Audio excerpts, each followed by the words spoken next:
আসসালামু আলাইকুম ওরহমতুল্লাহি ওবারাকাত। পর্দা পুণ্যের কোনো পোশাক নয়, বরং এই যে বোরখা, হিজাব, নিকাব, এগুলি অধিকাংশ ক্ষেত্রেই পাপের পোশাক, অন্যায়ের পোশাক, অপরাধের পোশাক।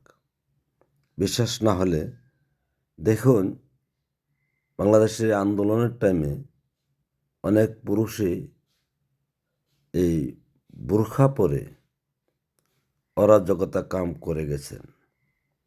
আবার আজকের এই নির্বাচনে দেখবেন এমন কোনো ঘটনা ঘটবে। আর বিশেষ করে একটা মেয়ে কিংবা ছেলে এই বোরখা পোশাকটা পরে আপনাকে ফাঁকি দিবে, বাবা মাকে ফাঁকি দেয়, ভাই বেড়াদারকে ফাঁকি দেয়। বিশেষ করে দেখুন, আপনার মেয়ে যদি এই পোশাকটা পরে একটা ছেলেকে নিয়ে চলে যায়, আপনার সাথে আপনার একই গাড়ি দিয়ে যদি চলে যায়, তবু আপনি ধরতে পারবেন না। তেমনইভাবে এই যে নাটক সিনেমা তো দেখেন যে কোনো পাপ কাজ করতে গিয়ে চোর বা ভিলেন ঠিক এই পোশাকটাই পরেন। তো সুতরাং এতে করে আপনি নিশ্চিত হতে পারেন এই পোশাকটা দিয়ে কত অন্যায় বা পাপ কাজ করে।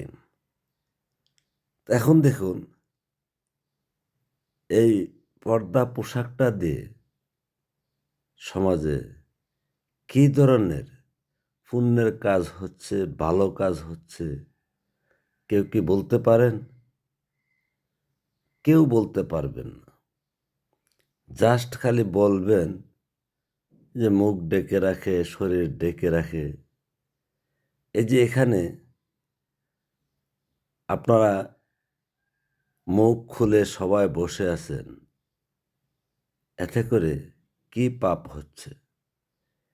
আরে মানুষ যদি মানুষের মুখই না দেখতে পারেন, তাহলে মানুষকে চিনবেন কি করে? মানুষ মানুষের সাথে সম্পর্ক কিভাবে করবে? কোনো না কোনো সম্পর্ক নিয়ে তো জীবন ধারণ করতে হবে। আল্লাহ যদি মানুষকে দেখাই এত পাপ মনে করতেন, তাহলে এমন কোনো জিনিস দিয়ে ডেকে সৃষ্টি করতেন যাতে মানুষ মানুষকে দেখতে না পারে। কিন্তু আল্লাহ তো তা করেননি। অথচ বলা হয়েছে পুরুষের চোখের হেফাজত করতে, তা না করে